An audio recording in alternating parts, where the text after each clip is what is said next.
Well, hello. We still haven't put any transitions up either. Hello and welcome everybody to our live weekly show, which for the next foreseeable future, which I think is 6 weeks, is going to be talking about the Marvel MCU extravaganza that hopefully is going to be Loki. So the Marvel MCU, yeah. so the Marvel Cinematic Universe. It's a cinematic universe within a cinematic universe. It's Marvel, it's MCUception. It's Marvel's Cinematic Universe. Yes. Brilliant. So today, with it being just under a week before Loki comes out, we are going to be... Isn't it next week? Next Wednesday, so just... Oh, so it's Wednesday, but it'll be midnight Wednesday. Midnight Tuesday, I think. Oh, really? Because wasn't WandaVision and Weekends. Falcon, they were on Thursdays? Yeah, they were Friday night releases, supposedly. So you could watch it for 2 That's o'clock Friday. different. I did not know that. Yeah, so... I'm Matt, We'll this is Michael. discuss that after we've done the stuff. The stuff, the YouTube stuff. Okay, so the YouTube stuff is welcome to TRS Media's live show. Don't forget to like, share, and subscribe to the channel. Please leave us a comment. Tell us whether you're excited for, hey, I am Ham. How's it going, bud? Hey, Ham. What's up, buddy? Ham is here. How weird. Tell us whether you're looking forward to it, and then over the next few weeks, you can tell us whether you liked it or not, and we'll be giving you our thoughts. So, Michael, I'll throw it over to you then. That was obviously a shock to you that this is going to be a midweek release. I didn't know that at all. Why would they do that? Because I don't know anything about it. I've purposely kept my eyes off of all of these TV shows because I don't want to know anything about it. I don't want to know rumors. I've seen the trailer. That's basically it. So the only rumors I have are those that I've made up in my mind from watching the trailer. I didn't want to know too much, but how much of it about it do you know? Very little. I've stayed away from it as well. I know what I know from. So you don't know why they switched it to Wednesdays? No, I don't. But if you look at it, it's going to come out like 2 o'clock in the morning, our time, Wednesday, which means then it's perfect timing for us to then on a Thursday night in a live show discuss it, rather than having to do what we did with the first two TV shows was stagger it by a week because we didn't want to get eaten in the Marvel ether. So. Yeah, so it's coming out on the 9th. So, first things first, what are you expecting? Let's talk about... What are you expecting from the production of a third Marvel TV show? And basically how it fits into the Marvel Cinematic Universe as a whole. So, the first thing I'll point... Would it fit as a whole, or would it fit as a peg? I'll ask you a couple. I'll answer your question with a couple of questions of my own. I'll see your questions and raise what would you consider Marvel Cinematic Universe pieces that didn't meet your expectations based on that criteria? Not what you thought it was going to be, basically. Falcon and the Winter Soldier. Yeah, but in a bad way. I expected it to be more of a buddy cop, spy sleuth kind of thing, rather than the main emphasis was Sam becoming Captain America. Does WandaVision count? I don't think it does. No, so the best... It's pretty much like, I didn't know what they meant because it was so crazy and meta, but they said it's going to be crazy and meta. So then I was like, oh, okay, well, it was pretty much that. Well, the thing about Falcon and the Winter Soldier is we had a start point. We knew where Sam and Bucky were at the end of Endgame. We didn't know that about... WandaVision, we'd not seen Wanda all the way through Endgame because she didn't come back until the last fight. Then we get a little bit of a... We didn't know why Vision would still be alive. No, we got a little conversation between her and Clint. Then that was it. The next thing we got was she was in a 50s TV show. Mm-hmm. So WandaVision to me had all the... Wow, well, what's going to happen next? Who's Mephisto? Like, WandaVision was probably, out of every TV show I've ever seen, the most insane crafting. Hold on. The whole Mephisto thing is not ever mentioned in the text of the show, ever. No, it's not. That's all made up in headcanon. It was fans of Marvel comics that were basically making all that up. Yeah, but that's what I'm saying, though. I've never seen a show where so much buzz and hype was created by the online community of guessing what was going to happen next. Because that's what it was. It wasn't even theory crafting. Did you not remember watching Heroes? Yeah, but this was like Heroes on... This was Heroes on acid. I don't know. No, I was already aware of it. It just became... to me, the obvious difference was the connectivity of people through social media now just makes it like... Seem. It makes it more available Because again, I think it was I think it was DP Jones who commented on our theory crafting video, who pointed out that stuff was going on, in magazines around the water cooler, maybe work. like MSN Messenger. But now it's just so it was always there, and it was always there to a crazy degree amongst those who were participating in it. That's not the case now. Everyone basically gets involved in this. Everybody has to say, but you can at least admit though that this is probably WandaVision theory crafting and people coming up with theories and ideas was more ramped up than anything else. I don't know. Anyway, I've come across things in past, but I know what you're getting at, because that's the reason I wanted to make that a point of discussion, because the stuff that we basically see now is like, it doesn't matter even if you're looking for it. You've got to be careful. You might have spoilers left, right, and center based on stupid theories or things that people know for sure because they've been leaking stuff off, or they've been researching leaks and rumors and whatnot. And it's so hard to stay away from that, which is now get us onto Loki. It's great. I don't have that because I was able to stay away from pretty much everything except for the trailer. So now my expectations for Loki are like, I think this should be successfully what it ought to be, as probably the most popular character post-MCU who's getting an MCU show. yes. I think you've got a couple there who you could say, like Spider-Man will be one of them, Doctor Strange will be one of them, but I feel a lot of people were probably waiting for an opportunity to see, wait, Loki's dead, he died in Endgame, spoilers. Where is he now? What is he supposed to be? Where's he come from? That's why I like the trailer. The trailer really leans into, it gets us already familiar with the vocabulary we're going to need to be aware of, like who he is. He's the Loki variant, stuff like that. If I'd have gone on bloody Facebook or Reddit about that, I would have been like, Loki variant, just a paragraph from the 5 comics that he appeared in, and the toilet and the lunchbox that he was on. This whole time I've been thinking to myself, what does that mean? So I've come up with my own ideas and theories. So I feel like with that trailer alone, that's just, and not knowing what to expect, it's really made me realize that, yeah, this is something that I'm excited for. I hope so. Well, basically, I was disappointed by Falcon. I just want to check this. Because the Falcon and Winter Soldier disappointed me quite a bit, and it wasn't from the get-go. It kind of started to show promise at one point and then plummeted for me. Whereas Loki, though, you'd think now, based on the way people were worried about Solo after The Last Jedi, if I allow that to temper my feelings towards what Loki will be, that's another reason I stay away from all the forums and all the theories and all that. I definitely know that I'm at least semi-excited for what it can be just based on what I know about it from the trailer. Well, I'm just trying to find out how many episodes. I think it's 5. I thought it was 6 again. So basically I've got a feeling, even though they killed our Loki, not my Loki, our Loki, he's dead. And like we said in yesterday's quick touch on it, we are hoping that it stays that way. Because this Loki is obviously a very different personality, because he is the Loki that has literally just wreaked havoc on New York City. Oh no, I hope personality's still intact. Because that's the interesting thing to me. I want to see that personality, but molded by a completely different past. Yeah, but because Loki, our Loki, is basically a Loki who's learned and has become a better person. He's evolved. Yeah, whereas this Loki, it's the same personality, it's the same like mischievous troll Loki, but now he's just post New York.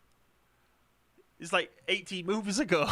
Well, yeah, so we're hopefully going to have character development through this series, but it's going to be it's going to be 40 to 50-minute episodes, similar to the Winter Soldier, and there's only going to be 6. So realistically, this is the Loki movie that we never got. And rather than it be the Loki that we all came to love and watch him die, we're actually going to get a Loki movie about the Loki that realistically what he's doing during the attack on New York is he still he still has these delusions of grandeur. He hasn't gone through the loss of his mother yet. He hasn't gone through betraying Thor for the last time. He hasn't done any of that. So how they feed and weave this into the MCU, I'm sure it's going to be done well because the MCU is very slick. There's very few missteps. Well, you think about it. Essentially, you're creating a blank canvas. Well, not quite a blank canvas. We still got the Loki that we know from Thor and Avengers. But you're resetting pretty much everything because up until that point, he'd just been this villain. He'd been the like I said, the trickster villain. Now, you have the possibility to create an entirely different Loki. I'm hoping that's the way they go. I'm hoping not. I'm hoping that they're clever enough. Well, okay. Yes, but I'm hoping that the people who are in charge, who have been given this blank canvas, are clever enough to be able to keep his personality the same. Keep his personality the same, but make it like, now this is what would happen if this personality ended up going through these different trials, having this sort of story. For me, when I mean I hope they don't, is I hope they don't end up just using this as a way to get the Loki that died in Infinity War back in the universe. I hope that. Well, I mean, that can't happen. Are you saying that he will have his memories back? No. I'm on about like, he goes through trials and tribulations and basically turns up being the same kind of good guy that was in Infinity War. I hope he has not a completely different personality, but they've got to show that he has a different personality than the Loki that died. Well, okay. I think so Marco Boy says, I think we got our hopes up with WandaVision. Falcon and the Winter Soldier is a bit disappointing in comparison. I hope they do better with Loki since there is a lot of potential in character development. So I want to address this. Marco's bang on there, but Marco, Falcon and the Winter Soldier was supposed to be the launch series. So if we'd have got Falcon and the Winter Soldier first, then we got WandaVision, would we look at Falcon and the Winter Soldier differently? Because he's completely right. Possibly. There. We were spoiled because WandaVision was so good. And the Falcon and the Winter Soldier wasn't bad, but it didn't really live up to the same standard. Maybe. Yeah, so he's bang on there. Since more people care about Loki's story than the Falcon and the Winter Soldier, they'll probably put more effort into this. I hope so. Yeah, that's what I'm thinking. And too. Again, though, that's what I'm saying. I don't think they didn't put effort into Falcon and the Winter Soldier. That was their springboard, and then COVID knocked those plans out. I also think it's just the wrong people were put in charge of it. Nothing against the writers, but they weren't the right writers. No. Because, I mean, you've got a guy who flies with wings and kicks ass. You got a super soldier with a metal arm who kicks ass and shoots submachine guns like it's a pistol. Like, you can't screw that up. But they did, though, kind of.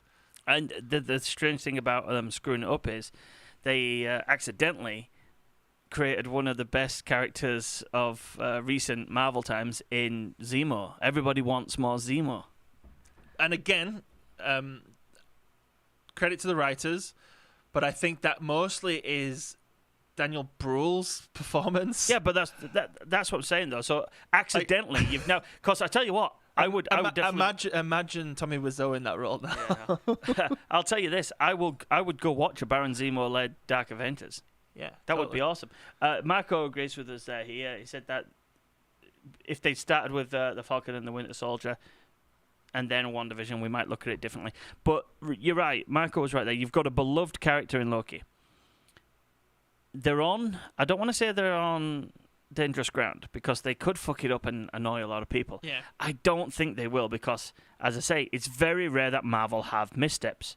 They generally are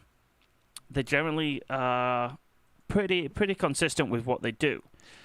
All right, so I've already started to allude to the next point there, essentially, and what are our expectations now as a show? Like, so the writing and directing and quality and whatnot.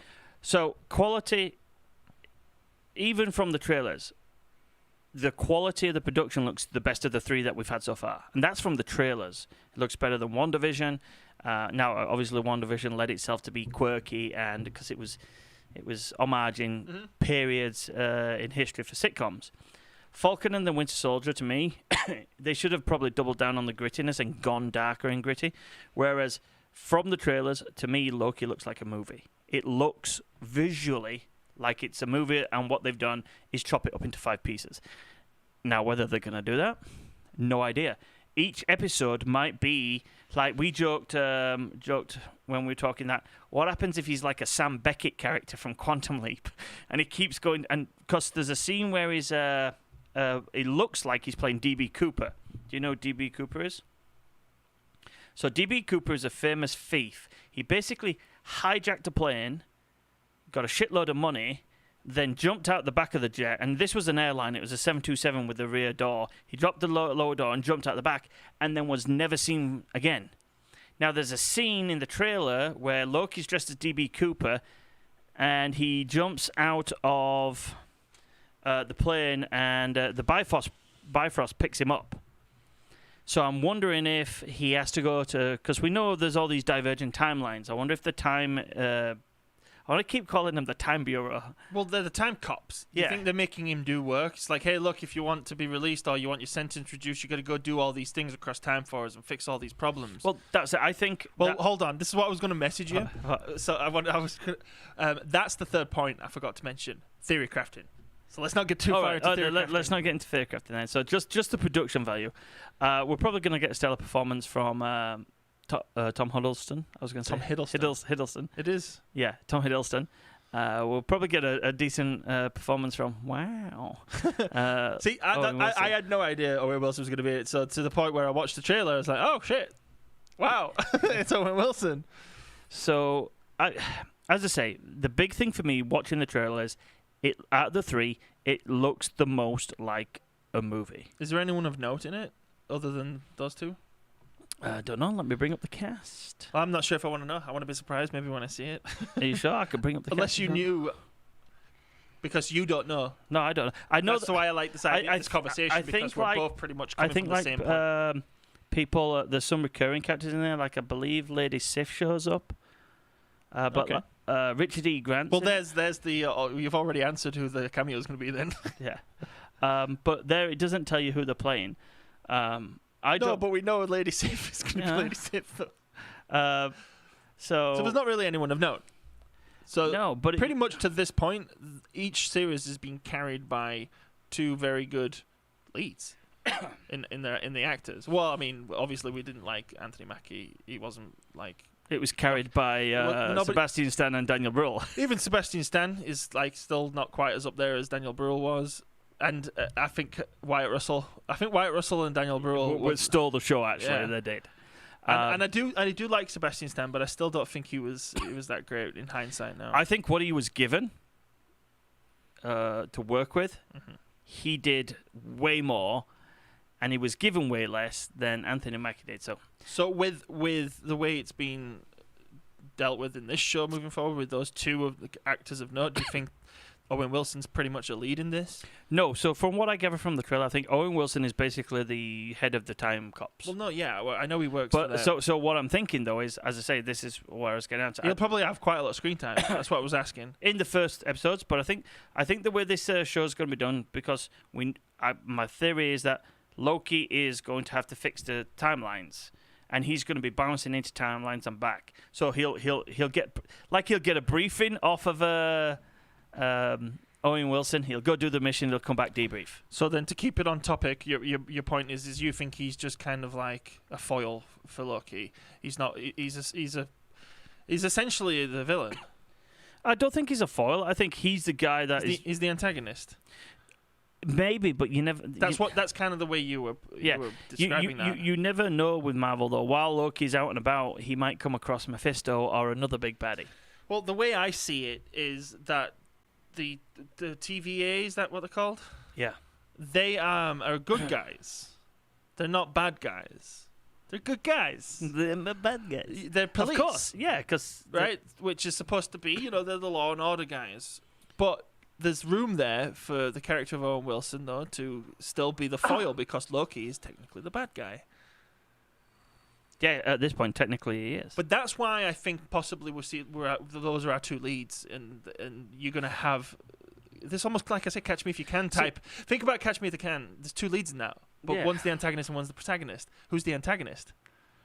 Tom Hanks. The actual antagonist is Leonardo DiCaprio. He's the bad guy. No. So antagonist doesn't mean bad guy. Antagonist is just the person who's against our protagonist. Yeah. And the protagonist in Catch Me If You Can is Leo DiCaprio. So yes, that's the point I'm trying to make, right? Imagine that Loki is the Leo DiCaprio character, and then imagine that Owen Wilson is the Tom Hanks character. Slightly bad, chaotic equals Loki. Yeah. You summed that up pretty well. So, what about writing? You think? I just think it's probably the same writing crew, but with a couple brought in to lead the show. I've got a feeling that the writing has been done in conjunction with the people that wrote Endgame, because I think this series is tied very closely to what happened there. Mm-hmm. So I think they've liaised, but I think it will be standalone writing. So do you think we're going to get a good, cognizant MCU story that isn't disjointed like with Falcon and the Winter Soldier was? I think basically we're getting a Loki film that's 6 episodes. So that's a yes to competent writing. Yes. Okay. And what was the director? Let's get the director up here. See if it's anyone of note, because there's going to be different directors for each episode. Maybe. But there'll be one who's probably really directly tied in with the showrunner and the producers and whatnot. But more often than not, in a TV series, you have different directors, but you'll usually have one who's kind of top dog director. I gotta say this: Owen Wilson's characters, Mobius and Mobius. What the fuck? Well, it's got almost like a time and space sort of like connotation, like a Mobius strip. No directors on there. Well, that's a shame. I guess we can't say what our expectations will be there, because I think if you consider the what we were just saying about Falcon and Winter Soldier, that it was a good show, like production-wise. There's maybe some TV quality CGI here and there. Honestly, I don't even think the story was that bad. I think it was directed poorly. Oh, so you think it is the other way around? You think that it's directed poorly and that the story is good? Yeah, because if you take the bones of what the Falcon and the Winter Soldier was trying to do, it was trying to take these two characters and decide who the new Captain America is going to be. I think the story is atrocious. But we're not talking. Well, we've discussed that ad nauseum in some of the videos, but it's atrocious for one reason. That episode where we go back and forth between the hideout and other places. You know which one I was talking about? Where it's like it just keeps going back and back and back. That to me is directing and editing, though. But that's the story. Because there's nothing else happening. So the director is like, well, how do we make the plot advance here without like any actual story going on? There's no progression. There's no reason Sam Wilson and what's the name? Carly Morgenthorpe or whatever her name is. No, each other. There's no reason they should be on first name basis the first time they meet or anything. Stuff like that. The whole show is very disjointed, and that's a writing issue. And no amount of directing is going to fix that. But also, I think it was probably a hornet's nest of all things that have gone wrong. So because I think as far as direction is concerned, and like cinematography, special effects, casting, all of that production as a whole, for the most part, has actually been decent throughout the TV show so far. It's been Disney Plus quality production. Yeah.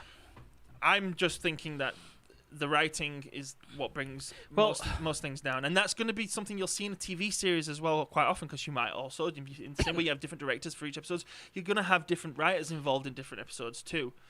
To break our health and safety at work numbers of days, I'm hoping that this show has the same kind of production quality as The Mandalorian.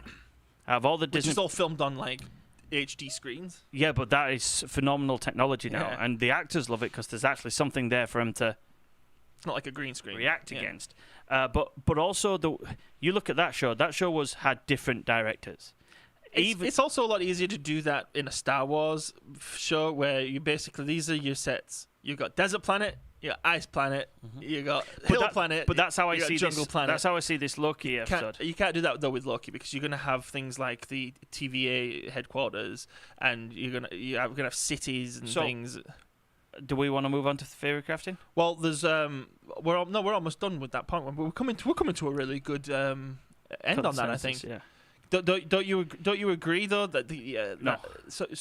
And I'll tell you why. Because of the way I think this is going to be filmed and the story's going, is why I think it lends itself more to the Mandalorian way of storytelling. But what about those things I just said? Address them. So the first one is we got too many advanced sets that you can't really achieve with those projection screens. Of course you can. What, walking down hallways, walking down corridors and whatnot, and alleys and things, and whenever you interacting with like exploding buildings. So and whenever you see Mando doing a full length walk like down a canyon strip, he's doing that with that screen projected behind him. I don't think that's the case with those. There is sets in The Mandalorian. Like specifically, but things like the village was a set. Most of the sets, though, are stuff that's close to them.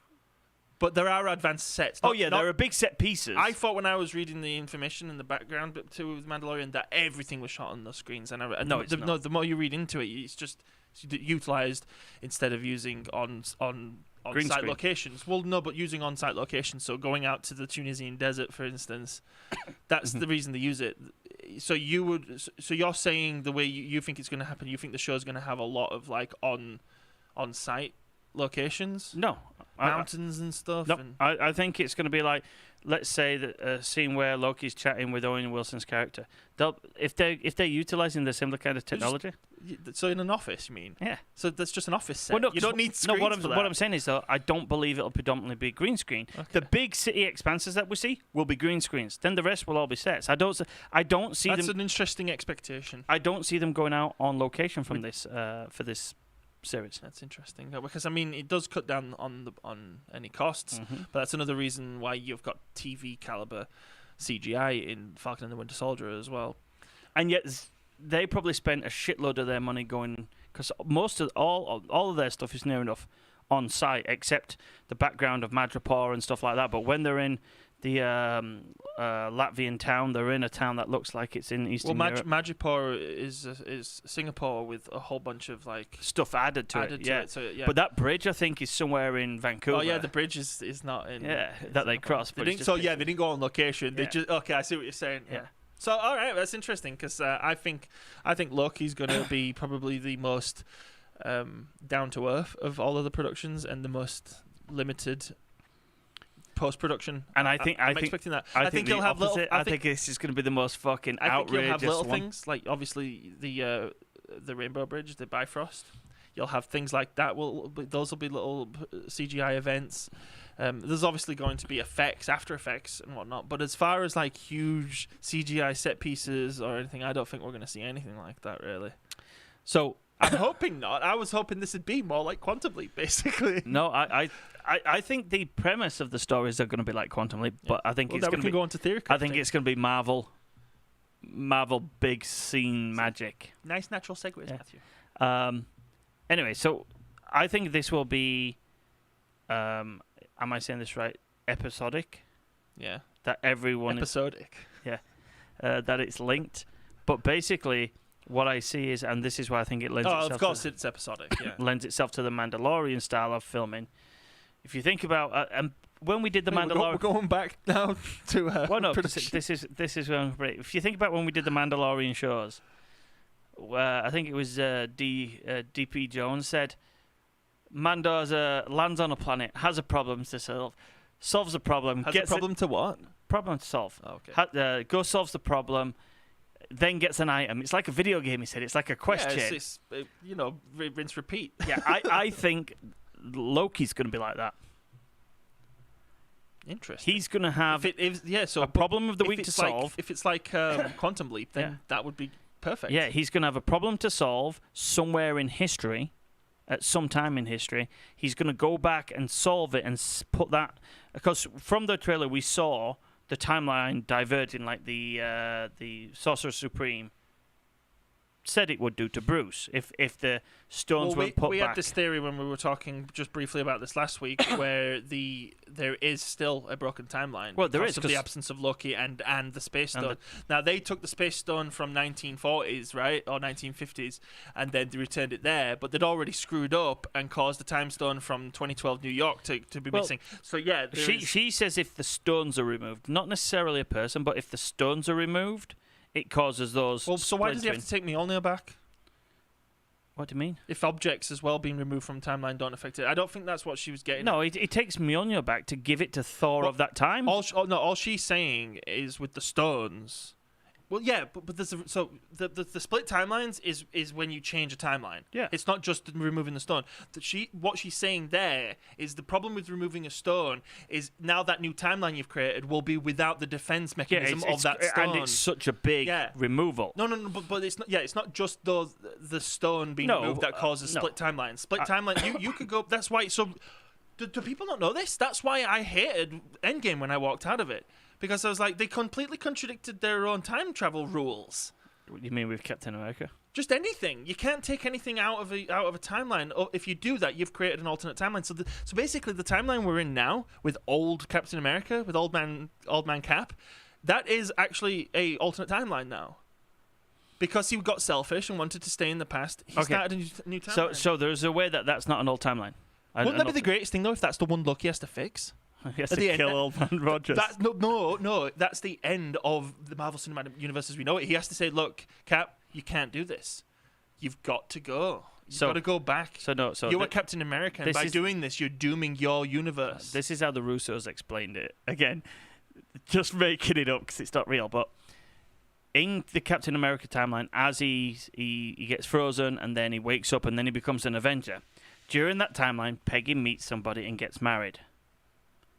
Person she meets is the Steve who's with the Avengers, who eventually goes back in time, and cause Cap knows he can't reveal himself, he stays hidden during the timeline and grows old until he's sat on the bench. Yeah, but the problem with that is, think about like actual interactions.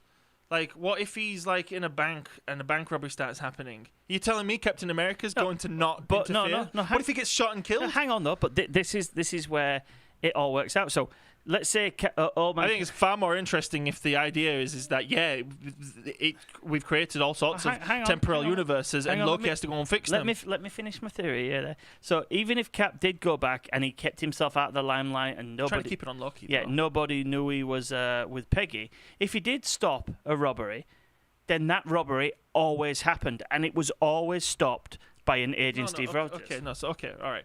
What if he steps on a butterfly?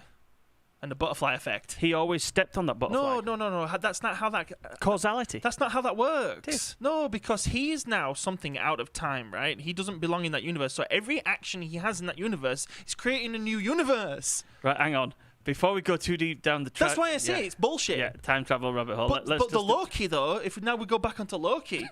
That would make your theory of what the show's going to be like far more interesting if the reason that the TVA have got him doing all of these quantum leap quests is because he has to fix all of these anomalies that happened because of the Infinity War. Yeah, that's what he is doing.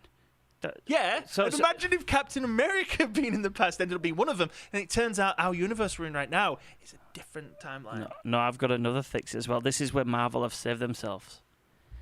The very last episode, Loki realizes that's what he's been doing. He's been going back and fixing it so the time stream is repaired. And the one thing he has to fix is tell Cap he can't spend his life with Peggy. That's what I said. So he gets Cap and sends him back to the end of Endgame. Cap never gets old. We never get Falcon Soldier. Well, yeah, that's not the focus of the point. It erases all of Falcon and the Winter Soldier. It would erase pretty much everything except for possibly WandaVision if it turns out WandaVision actually happens in the fixed universe. Yeah. It would erase... Wouldn't WandaVision have come out third? No, that was second. But still, it can still apply because you don't see any of those characters in WandaVision, so you don't know what's going on. And she was inside the Hex. Maybe she was protected from these spatial time anomalies. Possibly. I'm just telling you, man. Space crystals! Like, one of the biggest, most egregious errors of Endgame that people at the time who didn't like it, like myself, said it was to do with the convoluted time travel mechanics. And then that pointed to the fact that the idea of time travel was a really lazy way of fixing the shock value ending of Avengers Infinity War. Where I've come around on Endgame in the end is because of the argument that I just realized one day. It's like, just fucking enjoy it, man. It's delightful. Captain America uses Mjolnir and he says, Avengers assemble. Like, what's wrong with you? And everybody screams when Spider-Man shows up. That's pretty much like Endgame's appeal. It's just a delightful Marvel... It's probably the greatest popcorn movie of all time. But it's like, its story makes no sense. It's pretty lazy, but no one gives a shit because we've got everyone on screen beating the bad guy with a hammer. The good thing is, though, most time travel plots don't make sense. But now, with these new shows that we have, Like, do you have a chance to move on beyond that? Still, you can't hold everything in the Marvel universe now subject to the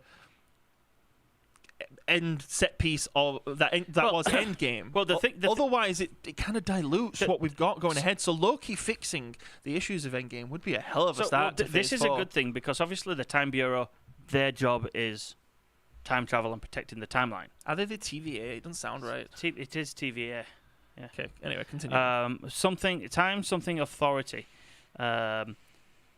So obviously, what happens in Endgame, they fuck up the timeline, and that's what I got from the trailers. Is that Loki thinks he's got away with it, he becomes the variant. Hey, Kushal, welcome. How's it going, man? We're talking Loki. Join in. Tell us what your thoughts are. In fact, we're just going through theory crafting, so if you want to type down some of your theories, I'd be interested to hear what Kushal's got to theorize about Loki. But that's what I got from the trailer. The TVA is trying to fix the fuck-up of Endgame's time travel shenanigans. And because that was my idea. Yeah, because no, that's what's in the trailer, and because Loki is part of that shenanigans, because he breaks the time. So from the trailer, sorry to interject, because this is vital, I think, just so you understand maybe where my misconception came from, my confusion comes from. I didn't get that in the trailer. I just thought like they found him because he's the Loki variant, and he's just someone who they have to police. They have to figure. But they realized that him doing what he did, taking the Space Stone, has created a timeline paradox that he has to fix, and all of the fixing he's doing in the trailer is related to that timeline. No, see, I got from the trailer that he's broken some of the timeline, but the Avengers basically broke the timeline completely, and what the Sorcerer Supreme told them. And I don't think that's in the trailer necessarily. I think that's just a cool theory that we've established. Yeah. The Loki is getting recruited by the TVA. Yeah, and obviously, if you're gonna send somebody to try travel through time, having somebody who's a super being is for Kushal's benefit. Let's just go over the theory, because we've just basically been sculpting this theory. So we obviously know that he's been recruited, but our theory is that he's actually going around fixing all of the issues the Avengers left behind, not just his own. Yeah. So one of them being the idea that Captain America going back in time and living his life with Peggy was actually selfish, and he didn't realize, but basically caused the timeline that we're in right now not to be right. It's wrong, because and so there's all sorts of things Loki's going to have to fix that aren't even related to him. He could be done.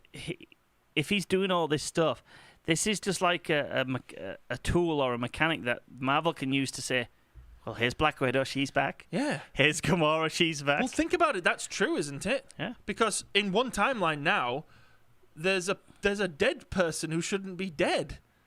Yeah. Or what happened? Did Cap, because if Cap gave the Soul Stone back and then left, and then all of a sudden Natasha just rematerializes in a pool, and she's like, "Oh shit, I'm stuck all by myself." Yeah. That to me is the biggest egregious thing of Endgame, is how Cap put all the stones back. That's probably a discussion for another time.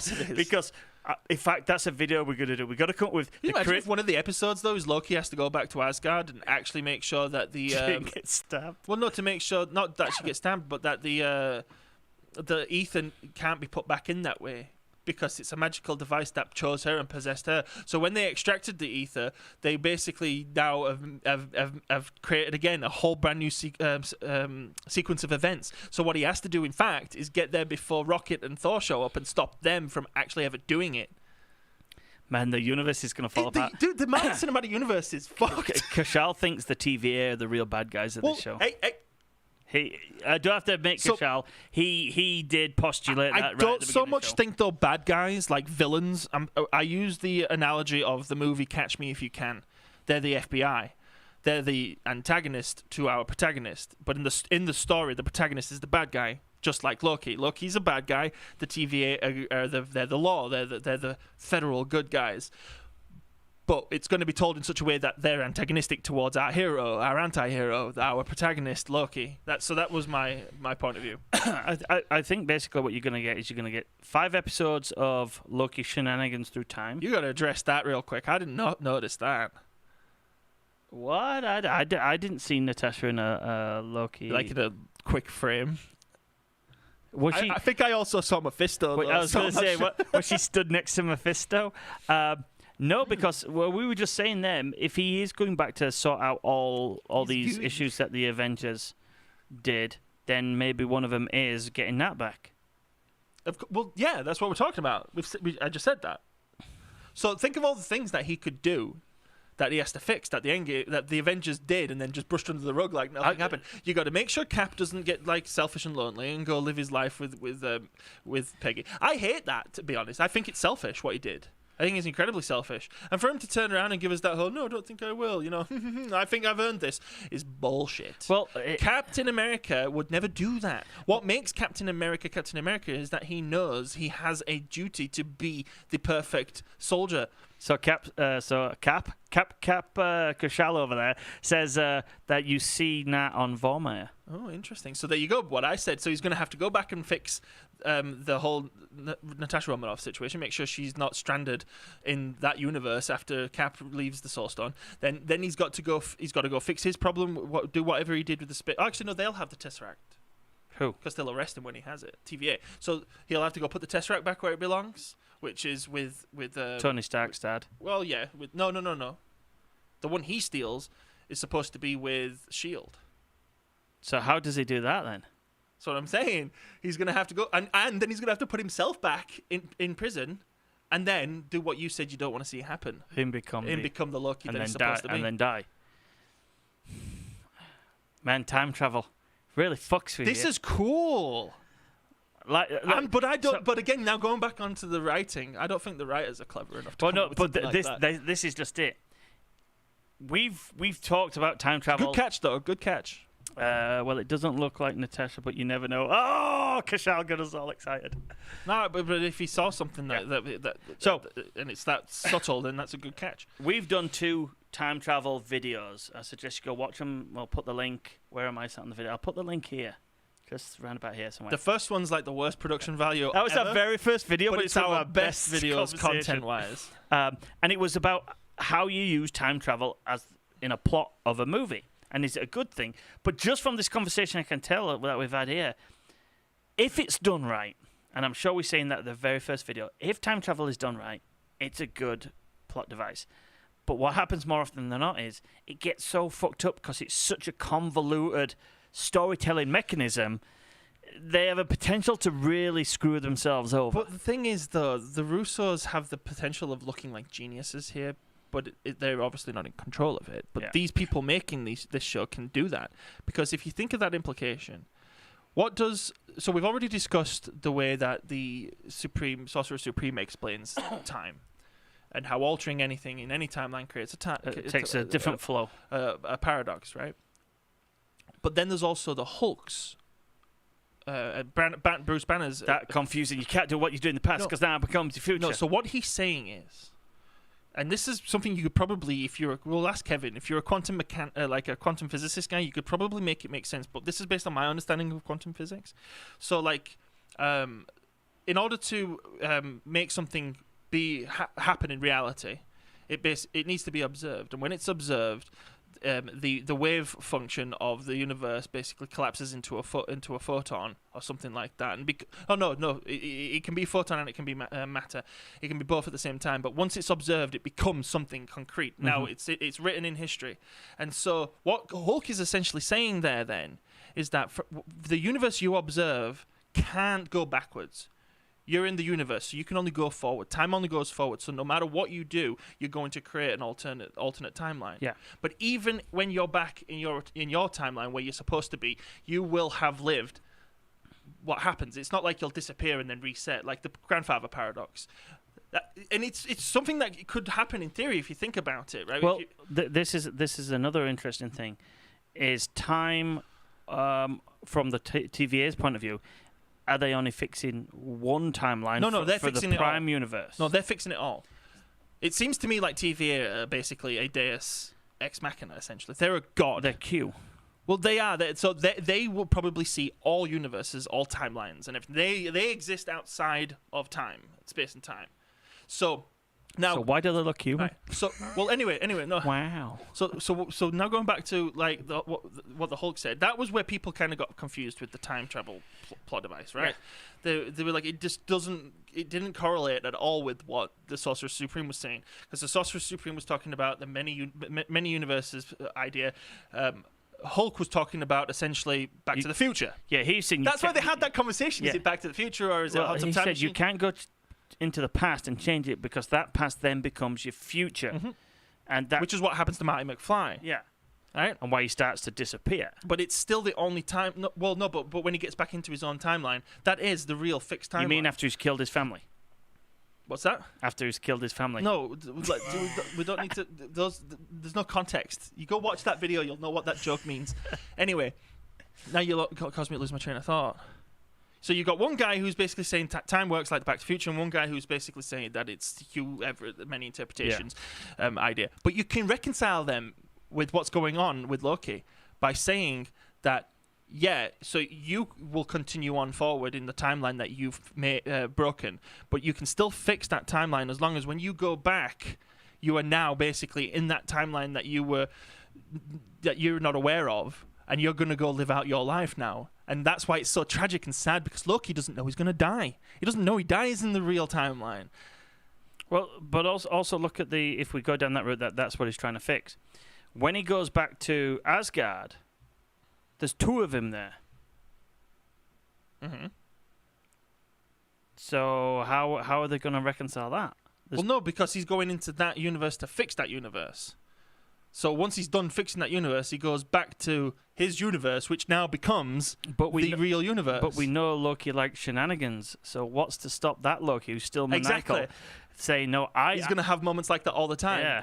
When he has to go fix the Space Stone, it's probably the first episode. He probably does a whole bunch of shit, jumps from different universes, tries to see if he can get away from the TVA, and then they finally catch up with him. Like, no matter where you go with that, you're not going to get away from us. He could show up in, like, New York, and there's, like, 20 of him. So he's tried it 20 times. Everything they send him back to fix is going to, obviously, the whole episode is going to be about him trying to figure out a way to weasel out of it.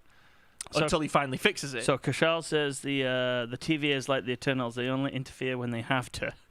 Smiley face. Well, would that be cool if the Eternals are also people who exist outside of time? Well, that explains why that's why it explains why they can make water appear. Make things appear. The fact that the Eternals didn't interfere is because Marvel didn't think they were a big enough IP to bring into the MCU at that point. Well, no, but there's a good point though. There's a good point. So based on what we're saying about the TVA exists outside of time. So the only thing they care about is making sure the timeline's right. Yeah, that's the number one. And they probably know that Thanos' invasion and his subsequent acquisition of the power of all the stones, and his subsequent destruction of half of the people in the universe, and then his subsequent death at the hands of Thor, and then all of the events of Endgame. That's probably how the universe actually has to pass. That's how it has to pass. So they're not trying to get him to fix any of that. Okay, so I'm going to postulate this to you, and I want to get your take on this. At the end of Loki, do we now just have one prime timeline? Or do we have a Kelvin timeline as well? It all depends on how many seasons they want to go. He might have to keep doing it for a long time. Butterfly effect, baby. Nobody knows just how much shit the Avengers screwed up by doing their little time heist. So Kushal came up with another theory of how to get the Loki we all love back into the MCU. And that is that Loki, at the end of his series, realizes that he has to die, and he goes onto the ship where Thanos is and replaces our Loki. Well, that's what he's going to be doing. With the Loki that gets his neck snapped. So our Loki survives, and the Loki from the series dies. The variant dies. Oh, no. The only problem with that is now you've got a dead body of Loki in this universe, making it so that the universes haven't reconciled, because there's still someone out of time in that real universe. Because that Loki then goes back to his universe. You can't duplicate mass, right? Yeah. So if you take yourself out of one timeline and then do something that causes there to be two of you in that timeline, that can't work. And even if you're dead or not, that's what's so silly about Rick and Morty. There's dead bodies of them in that universe. So that universe that they're in, Rick knows this. I'm telling you, Rick definitely knows this. He knows eventually this universe is doomed, and he has to hop over to another universe. Another one. So no, that can't happen, unfortunately. No matter what, Loki must die. That's going to be the tragic thing about this whole story. Is like this is your fate. You escaped your fate temporarily, but fate always catches up with you. So you're going down the avenue of that there is only one prime timeline. and that not multiple. I'm talking like in the in-universe idea of how their physics work. The universe can't exist with multiple timelines. So there's another bloody property that does this exact same concept. Donnie Darko. Alternate timelines can't exist, so and things from out of those timelines can't exist within other timelines because you can't. So I'm going to throw a spanner in your works there, because I've thought really too hard about this. Yeah, wait. I'm going to throw a spanner in your works here. I believe the MCU, same as our universe, is running concurrently with infinite numbers of parallel universes. Oh no, our universe doesn't operate with infinite other universes. That's not how that whole works. Remember, the waveform collapses eventually, and then that's written in history. So all the possibilities all exist simultaneously, but eventually, as time passes and entropy happens, the thing that happened happens. That's how that's what our understanding of quantum mechanics is. And I'll tell you why. In the MCU, it's multiple universes running concurrently. It's because in November, I think it is. Not November. I don't think we can have this conversation. Why are we talking about the MCU? So you misinterpreting what I said there about the idea of multiple universes, right? They exist concurrently, but only as probability. Once time passes, so think about branching universes. Yeah. Actually, think about it as all the branches exist, and they're going into a trunk, and time starts at the end of the branch and goes into the trunk. Okay. That's how time works. So I'll tell you why that's not how it's going to work in the MCU. Because in a year and a bit's time, we have the Multiverse of Madness movie. Yeah, more. Let's go fix all these problems. No. This is where they're going to be jumping from the different parallel universes. I think that movie. So far, we've had a character who's. Kishel says, "Whoa, you guys are getting too sciencey." Yeah. So, sorry. More fiction. Well, here, this will make more sense. We've had one character so far, WandaVision, who we've established now is a character who has the ability to go from universe to universe, right? She's a Nexus being. Yeah. We also know through the Doctor Strange movie that the sorcerers are constantly policing different realities in different universes. They know they exist. So they exist concurrently, right? But the idea of those universes existing is against the whole concept of time existing itself. So even though they exist concurrently, they're always more doomed than the universe that we're in. So my question to you then is, as we were talking about last night outside, that motion is relative. How do you know that we're not in the doomed universe and the universe next to us? Well, you don't. The simple answer to that is you don't.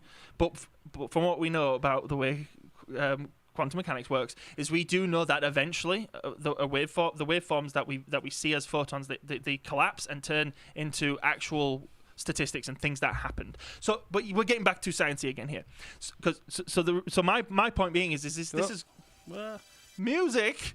My point being here is that the whole Phase 4 idea, or not even just Phase 4, but possibly all the way to the end of this new arc, to the end of Avengers 7 or Avengers 8 or whatever, that's going to pretty much be the villain of this story, is the chaos. Time and chaos is the chaos of all of these multiverses that have happened and been created as an event of as a result of the Infinity War. Yeah. Ba-doom! Anyway, I think that's probably a good place to start wrapping this up, Michael. So, any final thoughts on what to expect or what you are looking forward to for Loki? Just quickly wrap it up and I'll give you mine. Well, you take all 3 points and just say one thing about each one. I expect it to be well made. I expect it to be better written, because I don't think Marvel, like I say with the movies, there's poorly written movies, but most of them are usually pretty decently written. Yeah. So I don't think Marvel like Conor McDavid. They don't go very many games without getting an assist. Yeah. That's a great analogy, but so I think that'll all be on point. And then from what I expect as an actual Marvel thing, I really don't know. All of that shit we just talked about, it's probably because my mind's racing about all the possibilities. Yeah. But I'm with you there. I'm thinking, as far as the story goes, we'll get a solid written story this time, and more than solid, it'll be cohesive, even though it's time travel. I think production-wise, we are going to get phenomenal effects. As I say, the trailer looked more like a movie to me than any of them. Kashal's bang on. Mephisto is going to be in this one. You've heard it here first, I guarantee it.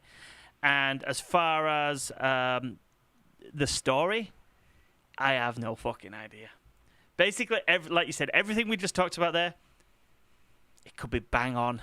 And we could look like I'm pretty sure we could look like YouTube right. internet geniuses. I'm close to being right, but I'm just thinking far too much about it. But those things are all there. You guys will all be like mind blown if it ends up being correct. Anyway, if you found our mind blowing time travel conversation interesting, check out our 2 time travel videos on the channel. It's pretty much impossible to talk about the MCU right now without talking about time travel. Don't forget to like, share, and subscribe to the channel. Leave us comments. Let us know what you think is going to happen in Loki. And then until basically next week when we talk about the first episode and we're all completely wrong, have a good night, everybody. And we have a Hulk.